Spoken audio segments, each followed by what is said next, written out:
Econ Thorne sat in his private study, staring at his phone screen where a notification from yet another payday loan app glowed. Final reminder. Immediate payment required. Amount due, $127,000. Days past due, 14. He looked at the screen, hissed a curse, and let out a heavy, ragged breath. That was the fourth notification in the last hour. His total debt had spiraled past $500,000, and that was not even counting the high-stakes bets he had placed the previous night, desperately hoping to break even. He had lost another $80,000. Kamari knew nothing. His wife, the highly successful owner of a boutique network of luxury assisted living facilities for the black elite, had no idea what kind of abyss he had fallen into over the last 6 months. Econ had become a master of the double life.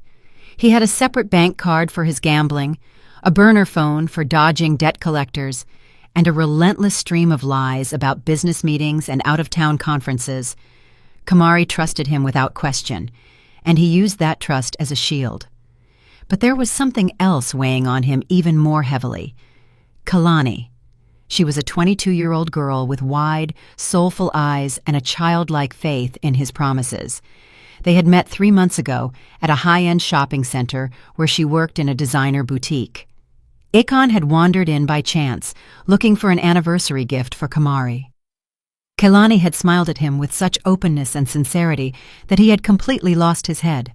Within a week, they were meeting in secret, and 2 weeks after that, she confessed she was in love. Econ promised her the world, a penthouse downtown, her own business.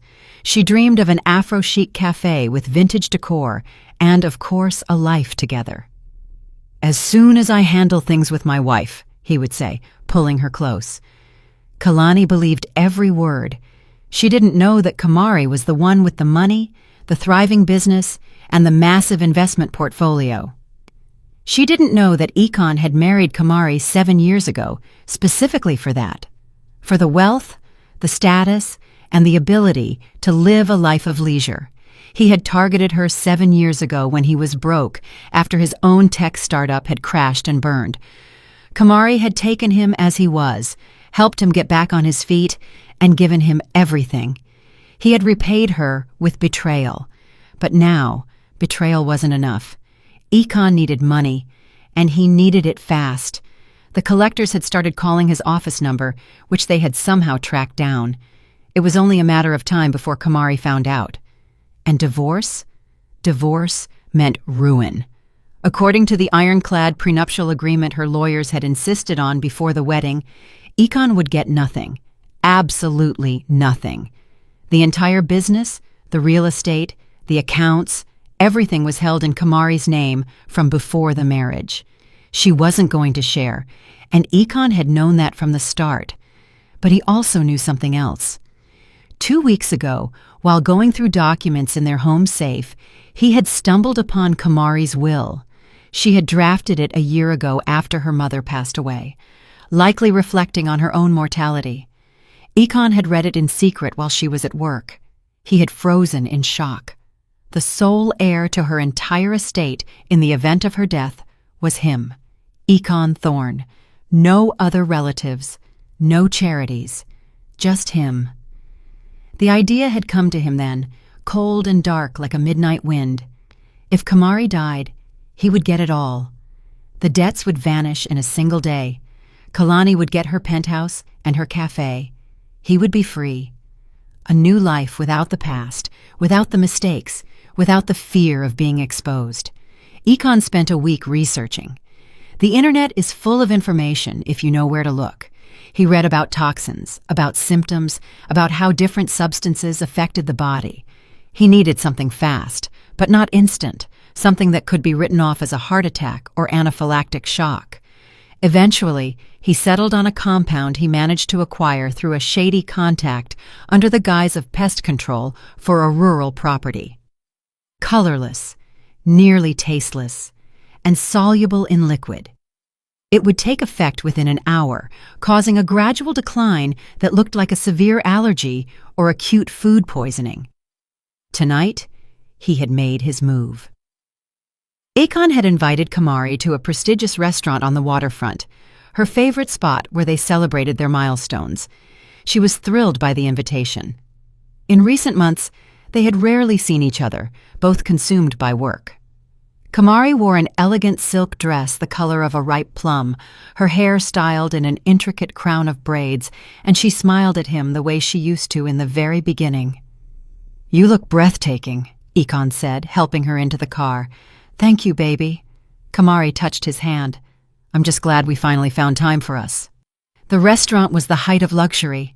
Hand-blown glass chandeliers cast soft light over ivory marble floors, and massive gilded columns supported high ceilings adorned with modern black art. The tables were draped in crisp white linen, sparkling with genuine silver cutlery. In the center of each table sat arrangements of fresh orchids in crystal vases. Smooth jazz flowed from hidden speakers, creating an atmosphere of intimacy and sophistication. A waiter in a flawless black suit brought them a starter of jumbo tiger prawns, garnished with edible flower petals and drizzled with cold-pressed truffle oil. The prawns were large, almost translucent, with a delicate texture. Then came the main course, Wagyu beef fillet, seared to a perfect medium, served with a wild mushroom and red wine reduction that literally melted in the mouth, leaving a hint of nuttiness and smoke. Beside it sat a whole roasted branzino, seasoned with rosemary and thin lemon slices, on a bed of grilled vegetables, zucchini, eggplant, and sweet peppers. To accompany the meal, the sommelier suggested a bold French red from the 2015 vintage, a Bordeaux with a rich bouquet of blackcurrant and vanilla. Every detail of the service, every movement of the staff, spoke of a place where a dinner for two cost as much as a monthly salary for an average person. Akon had chosen this place for a reason. Here, Kamari felt relaxed, happy, and unsuspecting. Akon tried to act natural, joking, talking about work, and asking about her day. Kamari spoke about the new facility she planned to open in the suburbs, and how difficult it was to find qualified staff. She was engrossed in the conversation, and Akon waited for his moment. When Kamari excused herself to the powder room, he quickly pulled a small glass vial from his inner jacket pocket. His adrenaline was spiking, but he didn't back down. He glanced around. The waiters were busy with other tables. Akon emptied the contents of the vial into Kamari's glass of red wine, gave it a slight swirl to mix the liquid, and slipped the empty container back into his pocket. He simply waited for his wife to return, forcing himself to stay calm.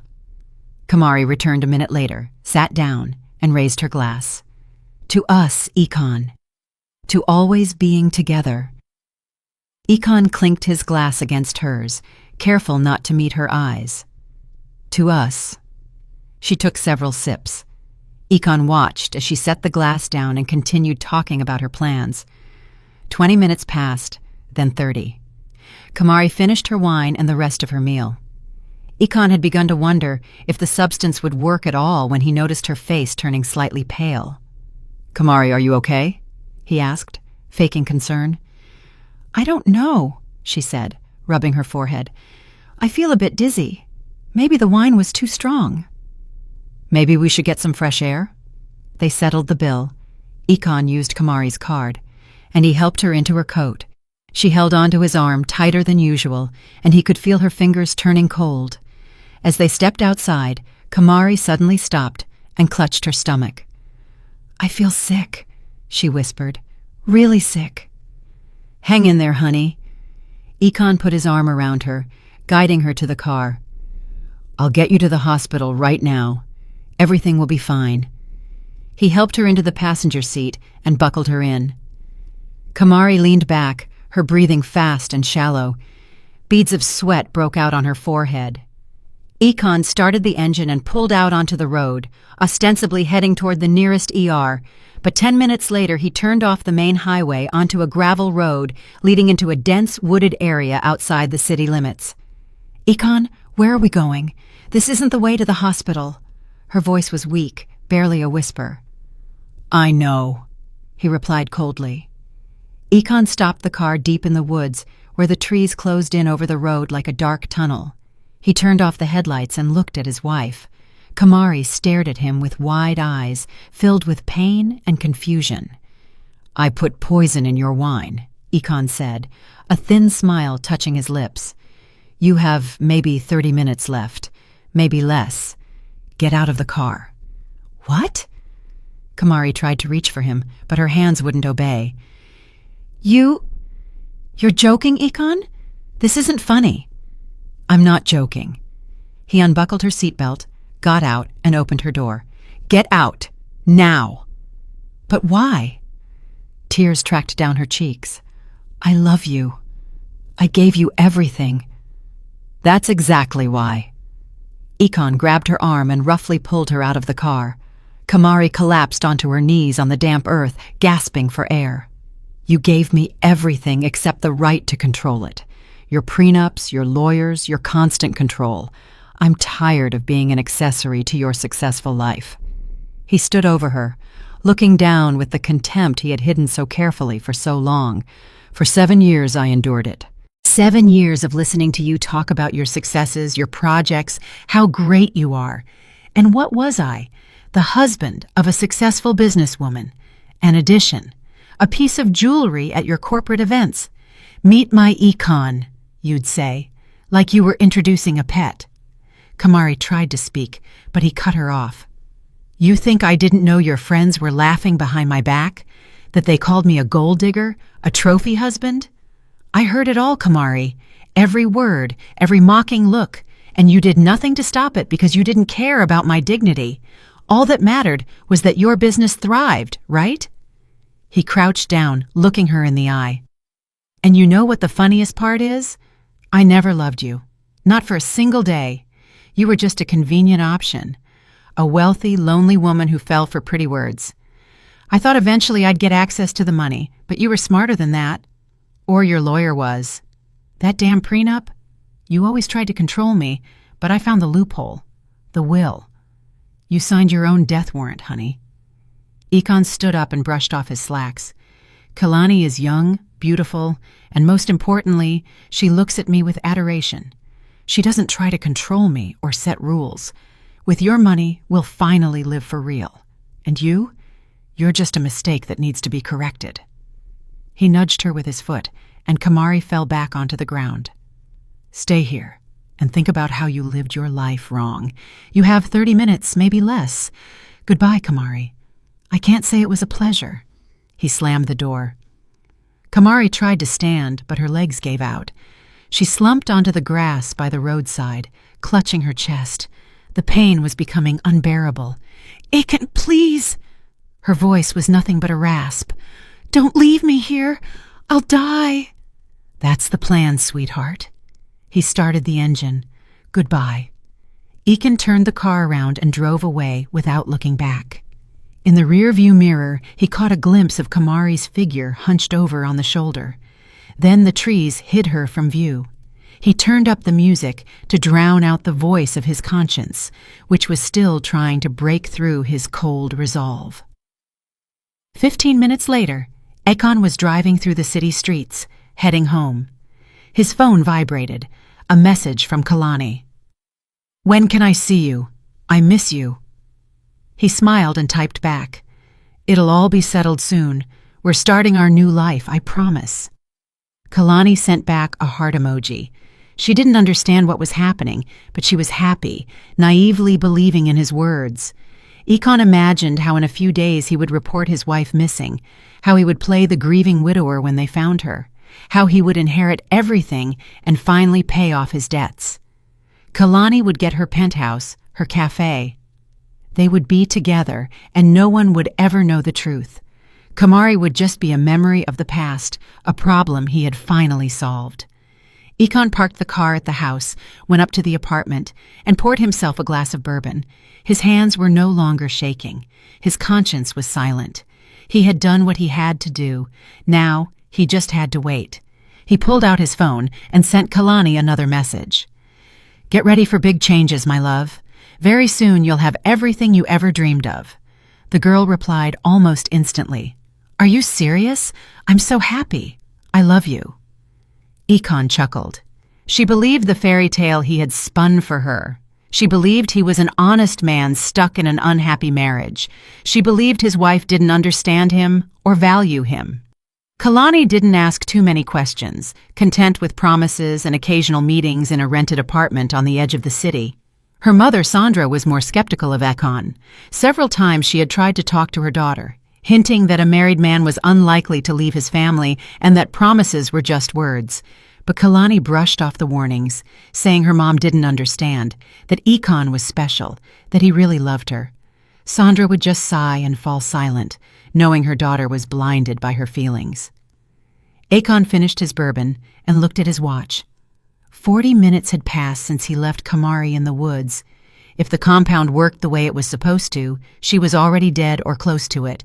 In any case, help wouldn't arrive in time. The distance to the main road was too great. She was lying in the woods, likely unconscious.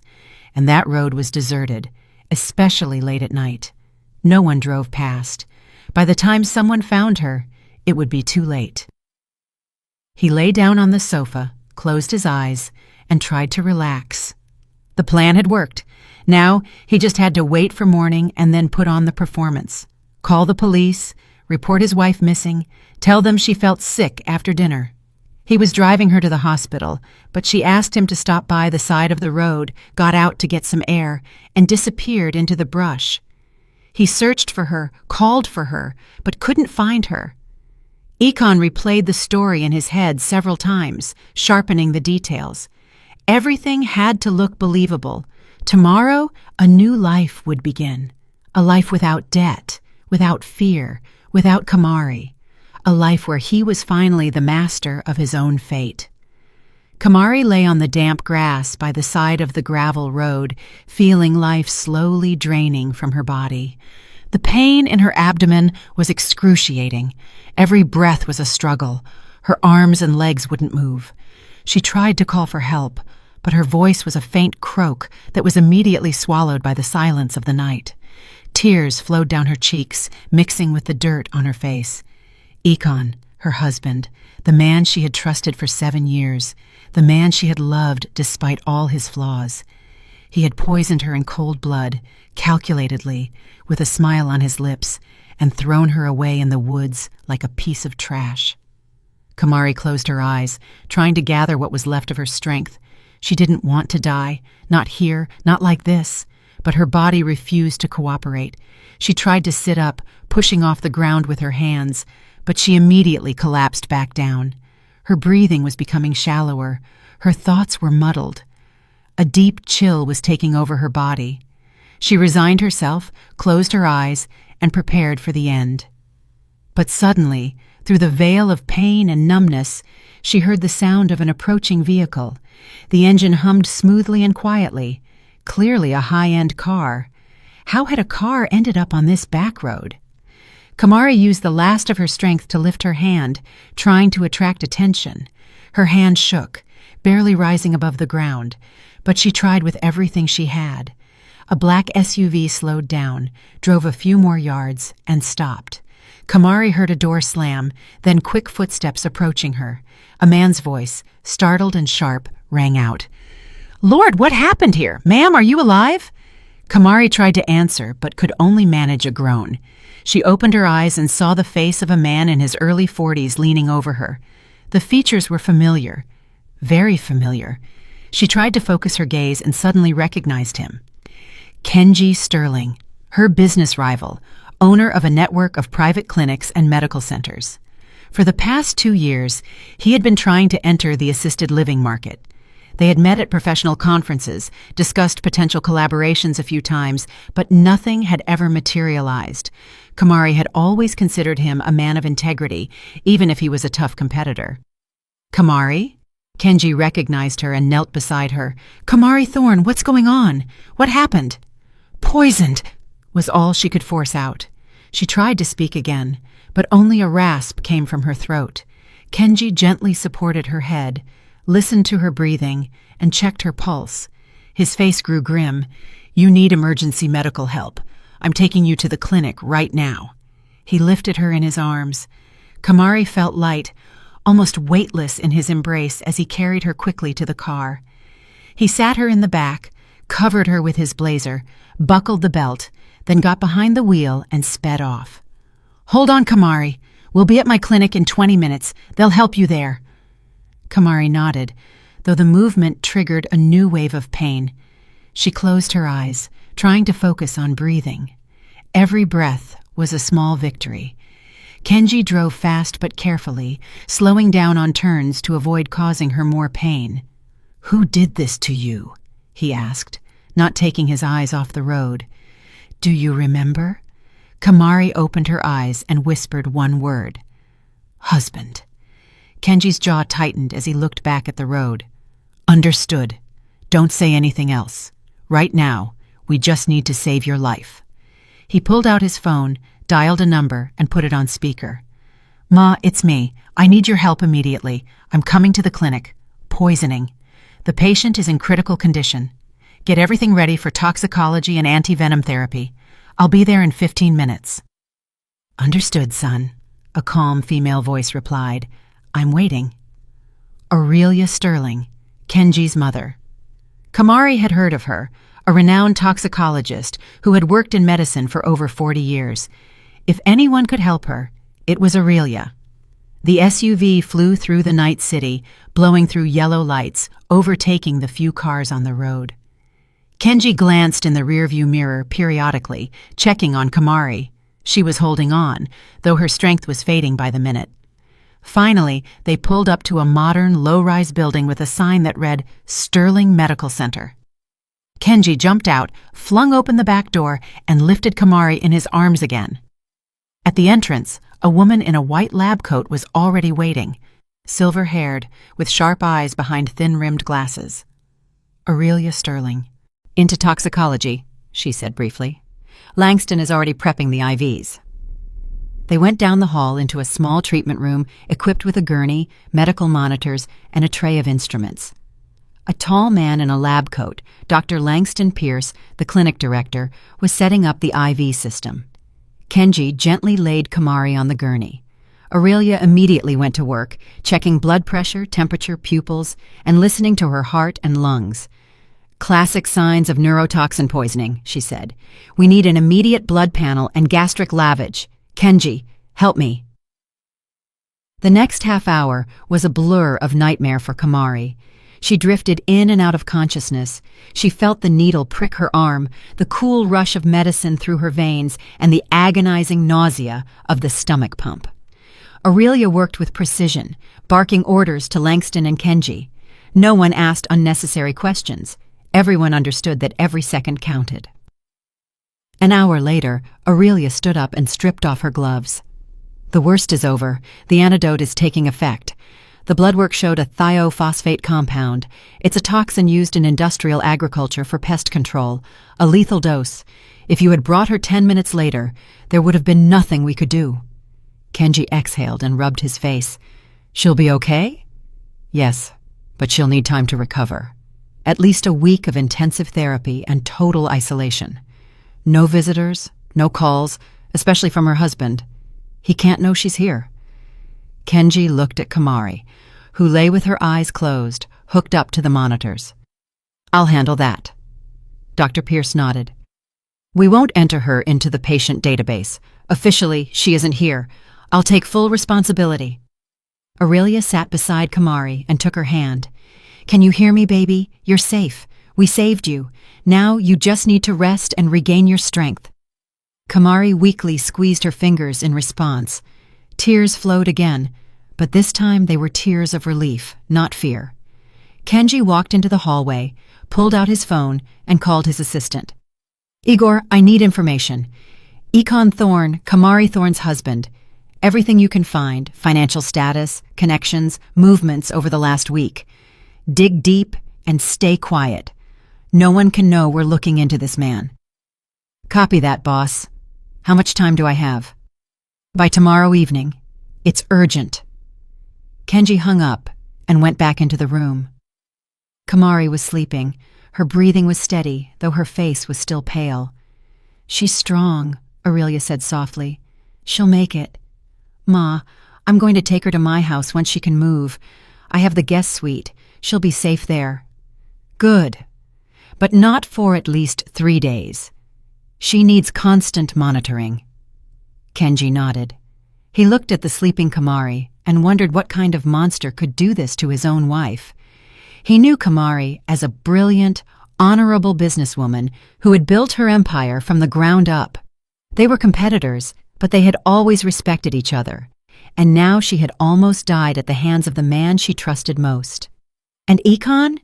He's probably sitting at home right now celebrating his victory, thinking everything went smooth, that his wife is dead, and he'll soon have the inheritance.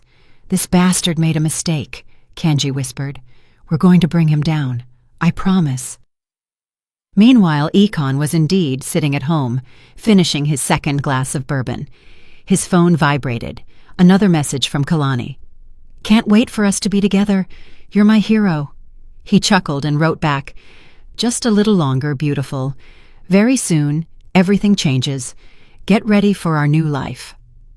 Kalani sent a flurry of hearts and kisses. Ekon lay back on the sofa and closed his eyes. The plan had worked perfectly. No witnesses, no evidence. The compound would dissipate in the body without a trace, if anyone even thought to look. They'd likely assume a heart attack or a severe allergic reaction. In a couple of days, he would find his wife's body in the woods, play the grieving husband, receive condolences, and then get his long-awaited freedom and money. He had no idea that Kamari was alive, that she was in safe hands, and that he would soon have to answer for everything he had done. Kamari opened her eyes and didn't immediately realize where she was. A white ceiling, the smell of antiseptic, the steady beep of medical equipment. She tried to move and felt the pull of the IV in her arm. Memory rushed back with a sharp, painful blow. The restaurant, Icon, the poison, the woods, the black SUV. Don't move too quickly, a calm voice said. Aurelia Sterling was sitting in a chair by the window with a medical chart in her hands. You're still weak. It's been 2 days since the poisoning. 2 days? Kamari struggled to prop herself up on her elbows. I'm alive. Alive, and you're going to stay that way. The toxin is out of your system, but your body needs time to recover. The door opened, and Kenji walked in with a tray, a cup of tea and a bowl of light soup. Good morning, he said, setting the tray on the bedside table. How are you feeling? Like someone tried to kill me. Kamari tried to smile, but her lips trembled. Thank you. If it wasn't for you... Don't. Kenji sat in the chair next to the bed. I just happened to be in the right place at the right time, but now we need to talk. Are you ready? Kamari nodded. Aurelia helped her sit up more comfortably, propping pillows behind her back. Tell us everything from the beginning, Kenji asked. I need to understand what happened. Kamari took a deep breath and began to tell the story. How Ikon invited her to dinner, how she felt sick, how he supposedly took her to the hospital but turned into the woods instead, how he confessed to poisoning her and dumped her out of the car to die. Her voice shook and tears fell, but she told it all. He said he was tired of being an accessory to my life, she finished. That I gave him everything except the right to control it. I didn't realize he hated me that much. Kenji listened in silence, his expression growing darker. When Kamari went quiet, he pulled out his phone and showed her a photo of a young woman with dark hair and large eyes. Do you know this woman? Kamari stared at the screen and shook her head. Never seen her. Who is she? Kalani. 22 years old. Works in a boutique at the mall. And according to the info my guy found, she's been your husband's mistress for the last 3 months. Kamari froze. A mistress? Of course. It all made sense. Ikon didn't just want to get rid of her. He wanted to start over with someone else.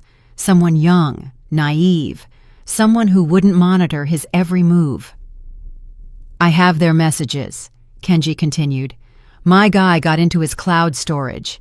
Ikon promised Kalani a penthouse, her own business, a cafe specifically, and a life together as soon as he settled things with his wife. In the last message he sent last night, he wrote, "It'll all be settled soon. We're starting our new life." Kamari covered her face with her hands. The pain of the betrayal was almost physical, sharper than the pain of the poison. "There's more." Kenji pulled a folder from his bag.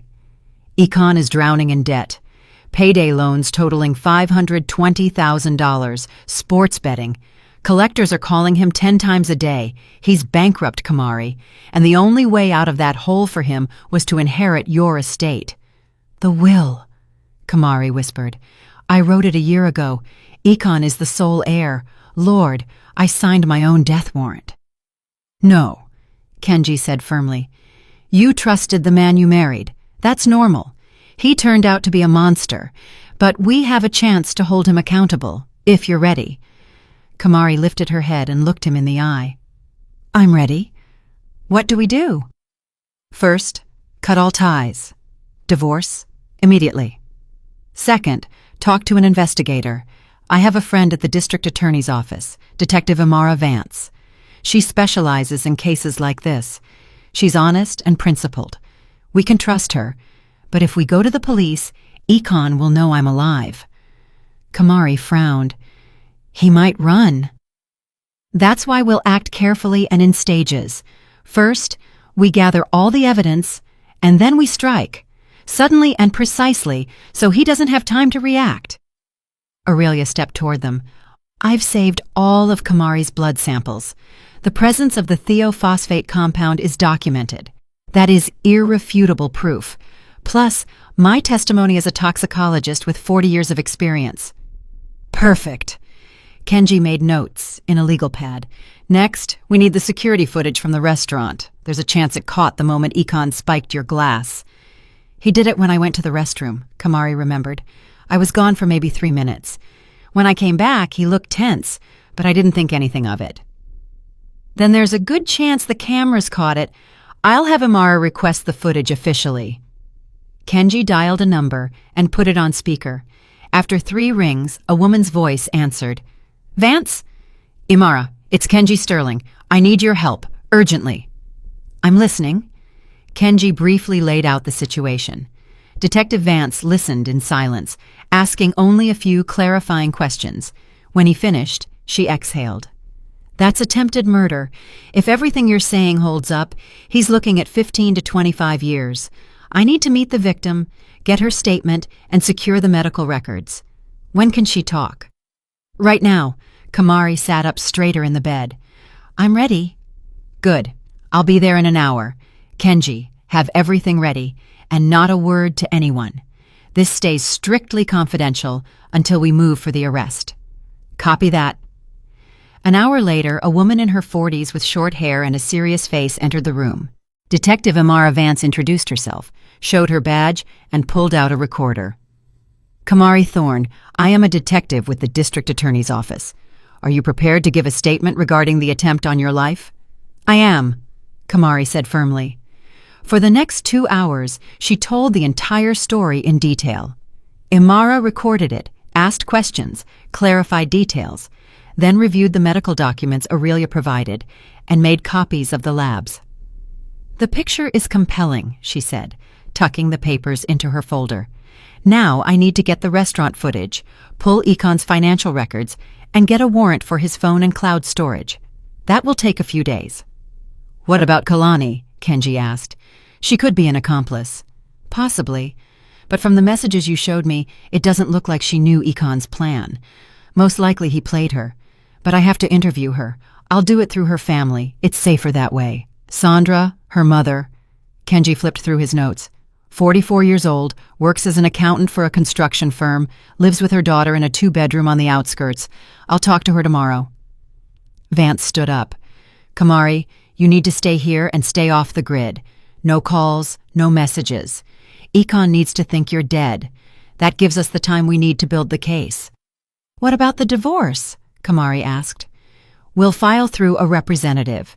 Econ will get the notice only after we have the full package of evidence. It'll throw him off balance, and he might make a mistake." Kamari nodded. The plan was clear. Now all that was left was to wait and hope everything worked. 3 days later, Kamari was able to stand and walk. Kenji took her from the clinic to his home, a spacious penthouse downtown with a minimalist interior. He led her to the guest suite. "Make yourself at home. You're safe here. My mother will come by every day to check on you, and I'll try to stay out of your way." "Kenji!" Kamari stopped him at the door. "Why are you doing all this? We're competitors. You could have just dropped me at a hospital and forgotten about it." He turned to her. "Because I can't walk away when someone needs help. Yes, we're business rivals, but that doesn't mean I'm heartless. Besides," he hesitated, "I've always respected you. For your integrity, your professionalism, and it hurts me to see what you've been through." Kamari felt tears welling up. "Thank you. I'll never forget this." Kenji nodded and left, quietly closing the door. Kamari was alone.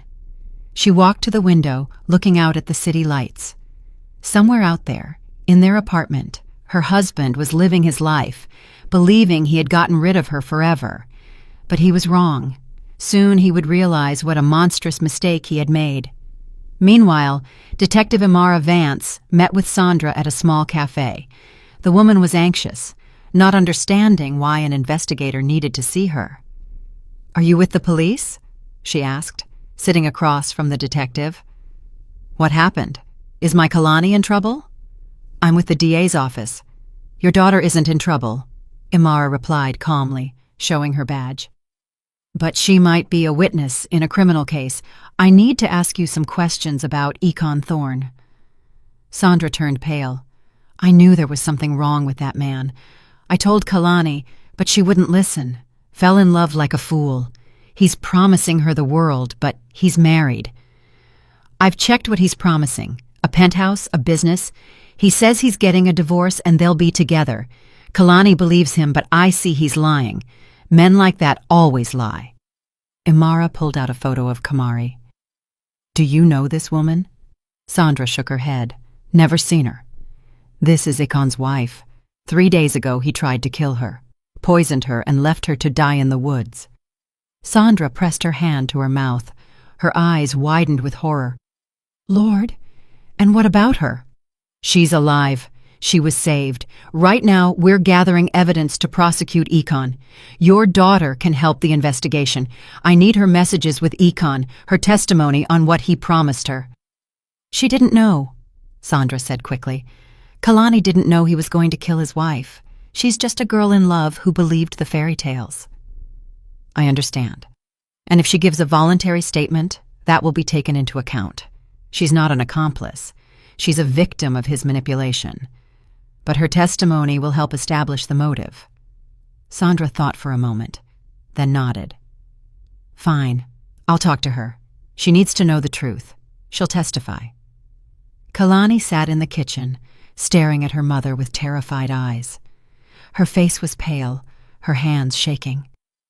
Sandra had just told her everything she'd learned from Detective Vance, about Econ's attempt to kill his wife, about how everything he'd promised Kalani was built on blood and lies.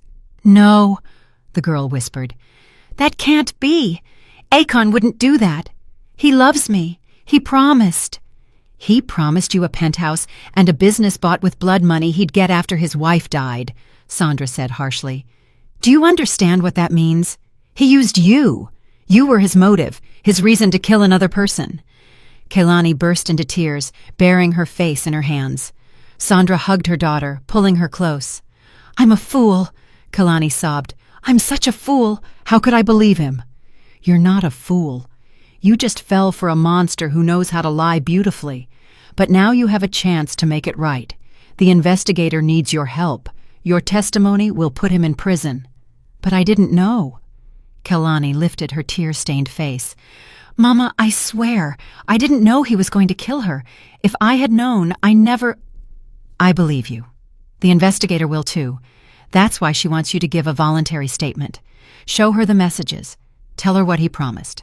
It'll prove he had a motive." Kalani wiped her tears and nodded. "Okay, I'll do it. I have to. That woman, his wife, she almost died because of me." "Not because of you," Sandra corrected. "Because of him. Because of his greed and malice. You have nothing to do with it." The next day, Kalani met with Imara Vance at the DA's office. The girl was terrified, her whole body trembling as she handed over her phone. Imara carefully reviewed the messages. Ikon had written to Kalani almost every day. He promised her the penthouse, the cafe, a future together. In one message, sent 2 days before the attempt on Kamari, he wrote, "Soon I'll handle everything with the wife. Divorce won't solve it. I'd end up with nothing. I have to settle it another way. But don't worry, baby. I've thought of everything." "What did he mean by settle it another way?" Imara asked. Kalani shook her head. "I don't know. I thought he was just going to find a way to divorce without losing the property. Maybe through a good lawyer or something. I never thought he was capable of murder." "And after that night, when it happened, did he write to you?" "Yes. The next day he wrote, 'It'll all be settled soon. We're starting our new life, I promise.' I was so happy. I thought he'd finally gotten the divorce papers." Imara took screenshots of the entire thread and printed the most critical messages. "Kalani, you've been a huge help. These messages prove Ikon had a clear motive. Now I need you to give a formal statement." "I will. I'll tell you everything I know." For the next 2 hours, Kalani detailed her relationship with Ikon, how they met, what he promised, how often they saw each other, and the fact that he never once mentioned his wife owned a multi-million-dollar business. Imara recorded every word. When the interview finished, Kalani looked exhausted, but there was relief in her eyes. "What happens to me now?" she asked quietly. "Will I go to jail?" "No," Imara replied confidently. "You didn't commit a crime. You were misled. But you need to cut off all contact with Ikon Thorne. No calls, no messages. If he tries to reach you, tell me immediately." Kalani nodded. "I don't ever want to see him again. Never."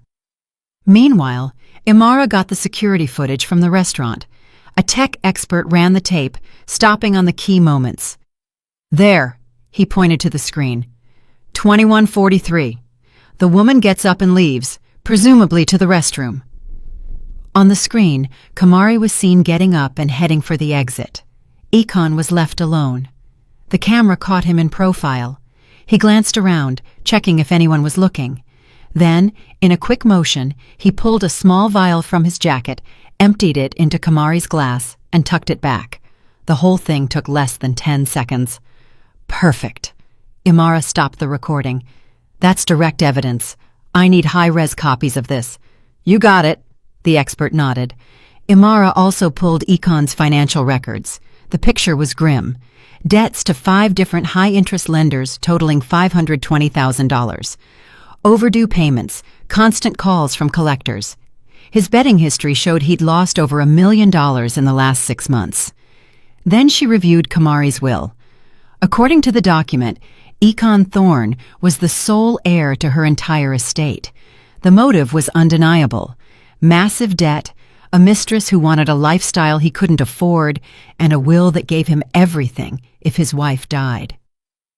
"The case is perfect," Imara told her colleague as she laid out the papers. "We have the medical report of the poisoning, the video of him spiking the glass, the messages to the mistress promising a new life after the solution, the financial records showing he was broke, and the will. This is more than enough for an arrest warrant." "When do we move?" the colleague asked. "Soon, but first we lure him in. Let him come to us thinking he's won." Imara called Kamari at Kenji's place. "Kamari, we're ready. Here's the plan. First, he gets a call from the police department. They'll tell him a body was found in the woods, identified by the ID in the purse as you. They'll invite him for an official identification in 3 days. That'll put him at ease. He'll think everything went to plan. Then, the following day, he'll get a call from the bank regarding the estate. That's when we take him." "How will it happen?" Kamari asked. Her voice was steady, but Kenji, sitting beside her, saw her knuckles turning white. "We'll summon him to the bank under the guise of an estate consultation. He'll walk in confident he's about to get your entire life, and we'll be waiting, you, me, Kenji, and the DA's task force. You'll personally hand him the divorce papers, and I'll officially charge him." "I want to see his face," Kamari said softly, "when he realizes I'm alive. You will, I promise." The next morning, Econ got a call from an unknown number, a man's voice, official and dry. "Econ Thorne?" "Yes, this is he," Econ said, tensing up. "Detective Miller, Central Precinct. Last night, a woman's body was found in a wooded area outside the city. Identification found in the purse belongs to Kamari Thorne. Is that your wife?" Econ froze. His heart dropped, then started racing. He swallowed before answering. "Yes, that's my wife. Lord, I've been looking for her for 3 days. She disappeared after dinner at a restaurant. She felt sick. I was trying to get her to a hospital, but she asked me to stop, got out for air, and didn't come back. I called, I searched." "I understand. Our condolences for your loss. We'll need you to come in for official identification. Can you be here Friday at 11 a.m.? "Yes, of course I'll be there, but what happened? How did she—" "Preliminary cause of death will be determined after the autopsy. We'll discuss the details when you arrive." Econ hung up and sank onto the sofa. A wave of relief washed over him. It worked. They found her. The police didn't suspect a thing. They thought it was a tragic accident. A couple more days, the ID, the funeral, and he'd have the money. Everything was going perfectly. He immediately texted Kalani. "Baby, tragedy has struck. Kamari is gone. They found her body. I'm devastated, but I know now we can finally be together. Just a little longer." Kalani replied a minute later. "How awful. I'm so sorry. Stay strong." "Thank you, love. I have to handle the formalities. Soon we'll be together. I promise." The next day, Thursday, Econ got another call. This time it was a woman's voice, professional and polite. "Econ Thorne?" "Yes. Capital Bank, Private Wealth Management. We've been notified of the passing of your wife, Kamari Thorne. Please accept our deepest condolences. We hold her will on file, and according to the document, you are the sole heir to her estate. Could you come in today at 3 p.m. for a preliminary consultation?" Econ felt his heart soar. This was it, the inheritance.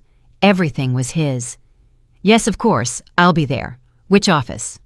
"Conference room 7, 3rd floor. We'll be waiting." Econ hung up and laughed out loud. Finally. The debts would be gone. Kalani would get her penthouse and her cafe. The new life was starting right now. He showered, put on his best suit, shaved, and looked at himself in the mirror.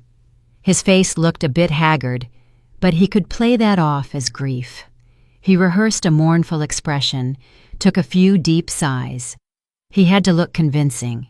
At 2:45, he walked into the bank. Marble floors, high ceilings, security at the entrance. A prestigious place.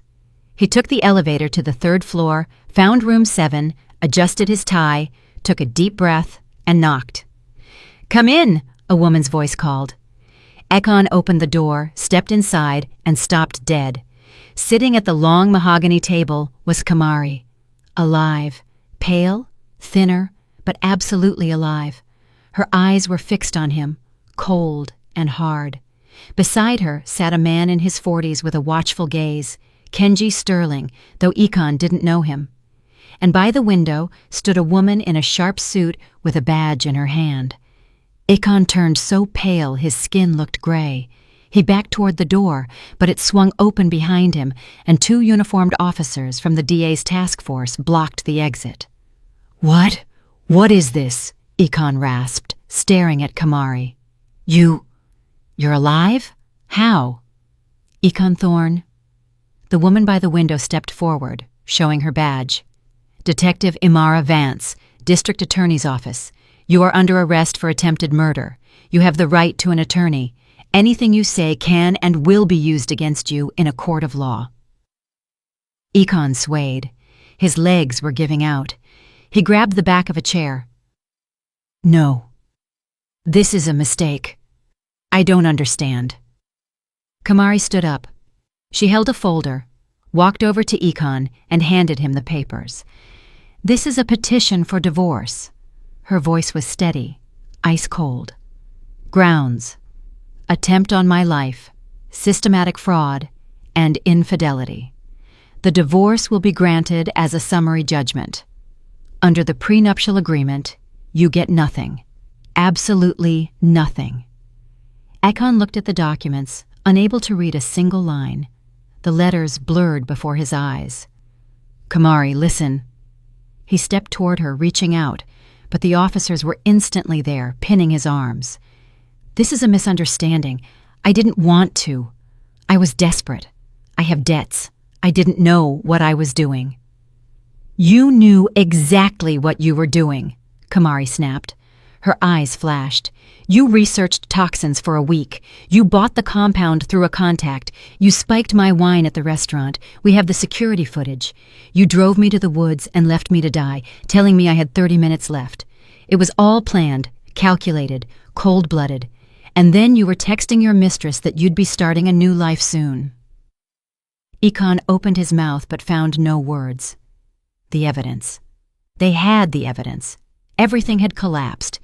His entire plan was dust. "We have the medical report of the thiophosphate poisoning," Imara Vance continued, stepping closer. "Blood samples taken the night of the attempt. The video from the restaurant. Your messages to Kalani promising her everything after you handled your wife. Your financial records showing $500,000 in debt and the will naming you as the heir. Motive, method, evidence. It's all there." Akon lowered his head, his shoulders slumped. He knew he had lost. Completely, finally, irrevocably. "Kamari, I'm sorry," he whispered. "I don't know what came over me. The debt, the desperation. I love you, really." "No." Kamari shook her head. "You never loved me. You confessed that in the woods. You said I was just a convenient option, a wealthy woman who fell for your lies. Remember, Akon?" Akon cringed. Yes, he had said that. He'd said it when he was sure she would die and no one would ever know. "You underestimated me, Akon."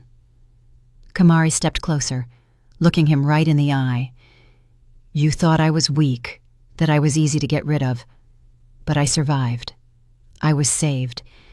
And now you're going to pay for everything you did." The officers clicked the handcuffs shut. The cold metal bit into his wrists. They began to lead him out. Where are you taking me?" he asked in a hoarse voice. "To central booking," Imara replied. "Until trial. And after you're convicted, and I'm certain you will be, to a state penitentiary for 15 to 25 years. They led Akon out of the room. He looked back one last time, trying to catch Kamari's eye, but she was standing with her back to him, staring out the window. For her, Akon Thorne no longer existed. He had died that night in the woods when he showed his true face. When the door closed behind him, Kamari let out a long breath. Her legs buckled, and she sank into a chair.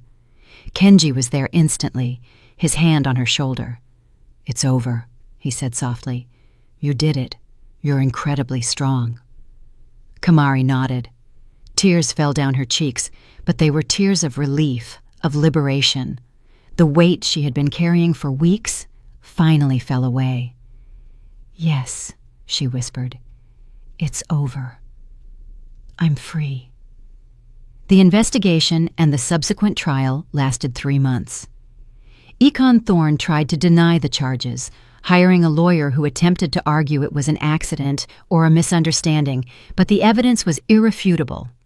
Aurelia Sterling's medical testimony regarding the poisoning, the restaurant footage, the messages to Kalani, the financial records proving his desperate state and motive, it all formed the basis for a conviction. Kamari attended every hearing. She sat in the courtroom, calm and composed, listening to the testimony of witnesses, experts, and Akon himself.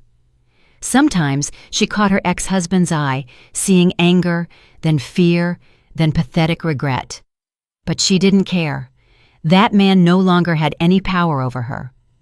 Kalani also testified. The girl walked into court pale, her eyes red from crying. She spoke about her relationship with Akon, his promises, and how he had manipulated her feelings. After her testimony, she approached Kamari in the hallway. "I am so sorry," Kalani whispered, looking down. "I didn't know. I swear I would never have agreed to any of it if I had known." Kamari looked at the young woman who had been nothing but a pawn in someone else's game and sighed. "I don't blame you. You were his victim, too. He used you just like he used me, just for different reasons. I'm never getting involved with a married man again." Kalani wiped her eyes. "Never. I've learned my lesson. Take care of yourself." Kamari touched her hand. "Be careful who you trust." Kalani nodded and walked away. Her mother, Sandra, gave Kamari a grateful look. She hadn't expected such humanity from the woman who had almost died because of her daughter's affair. In late September, the judge handed down the sentence. Econ Thorne was found guilty of attempted murder and sentenced to 18 years in state prison. Econ turned pale as the sentence was read, trying to say something, but the bailiffs were already leading him from the courtroom. Kamari stepped out into the crisp air. Leaves were falling from the trees, carpeting the sidewalk in gold. She closed her eyes and felt the last of the weight lift. It was finished. Econ was facing his punishment, and she had her whole life ahead of her. Kenji was waiting for her by the car. He had been at every hearing, supporting her, standing by her through the hardest moments. In those 3 months, a special bond had formed between them, built on trust and mutual respect. "Congratulations," he said as she approached. "Justice was served." "Thanks to you," Kamari smiled. "If it wasn't for you, I wouldn't even be alive." "Then fate brought us together at the right time." Kenji opened the door for her. "Where to?" "Home, to my apartment. I haven't been there in a long time." The divorce had been finalized before the trial. Under the prenuptial agreement, Econ received nothing. All assets remained with Kamari. She also annulled the old will. Her business hadn't suffered during the proceedings. Her deputies had handled the day-to-day operations while she worked remotely. But now that it was over, she planned to return to full-time leadership. A month after the sentencing, Kamari met Kenji at a restaurant. Not the one where Econ had poisoned her. She would never go there again, but a new place, bright and airy, with a stunning view of the skyline. "I wanted to talk to you about something," Kenji said, as they ordered dinner. "A business proposal." "I'm listening." Kamari took a sip of water. "Our businesses complement each other. You handle high-end assisted living. I handle private clinics and medical centers. What if we joined forces? Create a joint network of healthcare facilities with a full cycle of care, from outpatient treatment to long-term residential support." Kamari thought about it. The idea was intriguing. Indeed, such a partnership would benefit them both. "It could work," she said slowly, "but we'd need to carefully work out the details, the financial model, the management structure, the division of authority. Of course, I've already had my lawyers draft a preliminary plan. We can meet next week to discuss the specifics. Deal?" They continued their dinner, talking about business, plans, and life. Kamari realized she felt easy and comfortable with Kenji. He didn't push, he didn't try to control. He treated her as an equal. It was so different from her relationship with Econ, where she always felt obligated, guilty, or not good enough. Over the next few weeks, they began working on the joint venture. They met several times a week, discussing details, debating, and finding compromises. Aurelia Sterling also got involved, consulting on medical aspects. Dr. Pierce offered his clinic as a pilot project for the new model. But it wasn't all smooth sailing. In November, just as Kamari and Kenji were signing the merger agreement, an unexpected problem arose. One of Kamari's major investors, hearing about the merger, demanded an early return of his funds. The amount was massive, $20 million. "He says he doesn't trust the new management structure." Kamari paced nervously in Kenji's office. "He wants the money within a month or he's threatening to sue." "Who is the investor?" Kenji frowned. "Arthur Kamau. He invested in my business 3 years ago. Formally, he has the right to demand a buyout upon a change in ownership structure. Kamau..." Kenji thought for a moment. "I've heard of him. Tough businessman, but fair. Maybe I can talk to him." The meeting with Kamau took place 2 days later. Kenji proposed that he become a co-investor in the newly merged company under even more favorable terms. Kamau listened, reviewed the business plan, and asked several sharp questions. "Fine," he finally said. "I'm in, but on one condition: I want a seat on the board and voting rights on strategic decisions." Kamari and Kenji looked at each other. It was a reasonable demand. "Deal." Kenji extended his hand. The crisis was averted. Furthermore, Kamau proved to be a valuable partner, bringing his experience and connections to the table. By the end of the year, they opened their first joint medical center and assisted living facility. The project was a massive success. Gradually, the business relationship grew into something more. Kenji invited Kamari to concerts, to the theater, on long walks through the city. She accepted, and each time she realized she loved spending time with him. He was attentive, tactful, and knew how to really listen. Beside him, she felt protected, but never confined. One evening, as they walked along the riverfront, Kenji stopped and turned to her. "I don't want to rush things. I know you've been through a horrific betrayal and you need time. But I have to say, I love being with you. Not just as a business partner. I like you as a man likes a woman." Kamari looked at him. Her heart beat faster. She felt the pull too, but she had been afraid to admit it even to herself. The wounds were still so fresh. "I love being with you too," she said softly. "But I'm scared. Scared of making another mistake, of trusting the wrong person again." "I understand. I'm willing to wait as long as it takes. No pressure, no demands. Just know that I'm here, and I'm not going anywhere." They continued walking, and Kamari felt something warm blossom inside her. Maybe she really did deserve a second chance at happiness. A year passed. The joint business was thriving. They had opened 3 new centers and were planning to expand into other states. Their relationship had also grown, slowly but surely. Kamari had learned to trust again, and Kenji showed patience and care without asking for anything in return. In the spring, another problem arose. A rival firm tried to poach Kamari's key employees, offering double salaries. 3 of her facility directors had already resigned. "It's Marcus Thorne," Kamari said at an emergency meeting. "Remember him? He offered a buyout 2 years ago, and I refused. Now he's retaliating. We can't afford to lose these people." Kenji reviewed the documents.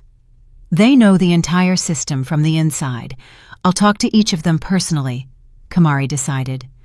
"I'll offer them stock options and a share of the profits. Let them feel like partners, not just employees." The strategy worked. 2 of the 3 directors stayed, receiving stock and joining the expanded management board. The 3rd left, but was quickly replaced by a bright young specialist who brought fresh ideas to the facility.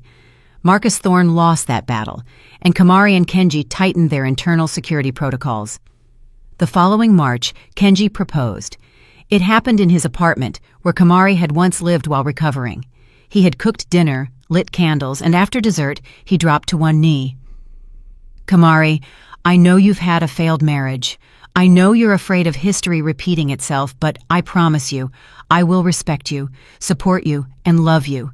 Not for money, not for gain, but simply because you are an incredible woman who changed my life.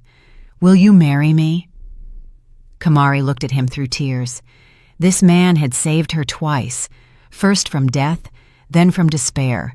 He had shown her that she could be strong and vulnerable at the same time, that she could trust without losing herself. "Yes," she whispered. "Yes, I will marry you." The wedding was held in the summer, small, with only close friends and family. Aurelia Sterling cried with joy as she hugged her new daughter-in-law. Detective Imara Vance attended too, congratulating the couple and wishing them happiness. Even Kalani sent a card with an apology and well wishes. After the wedding, they flew to Italy for a week. For the first time in years, Kamari felt truly free and happy. A year later, Kamari and Kenji had a daughter. The birth was difficult. Doctors had been concerned about Kamari's health due to the lingering effects of the poisoning, but in the end, everything went well. They named her Imani, for faith. Faith in people, faith in justice, faith that after the darkest times, light always returns. The little girl, with dark hair and her father's soulful eyes, became the symbol of their new life, built on love and trust. Kamari held her daughter and looked out the hospital window. Outside, the trees were in bloom, the sun was shining, and life was moving forward. She remembered that night in the woods, lying on the shoulder of the road, preparing to die. She remembered the black SUV stopping and Kenji saving her. Everything she had been through had led her here, to this moment of pure happiness. "Life gave me a second chance," she whispered, kissing her daughter's forehead. "I'm never letting it go." Kenji wrapped his arms around her, looking at their daughter's face. "We're together. That's what matters." Kamari had walked through hell and come back. She had lost everything and found twice as much. She had faced betrayal and found true love, and now, holding her daughter, surrounded by people who truly loved her, Kamari knew one thing. Life is unpredictable and sometimes cruel, but it is incredibly beautiful if you find the strength to keep going. Did you like the story? And which city are you listening from? Thank you so much for your sweet support. I'm looking forward to your comments on the story. On the screen, you can see 2 new life stories that I highly recommend. There's so much more on my channel. Don't forget to subscribe. See you in the next life story, with love and respect.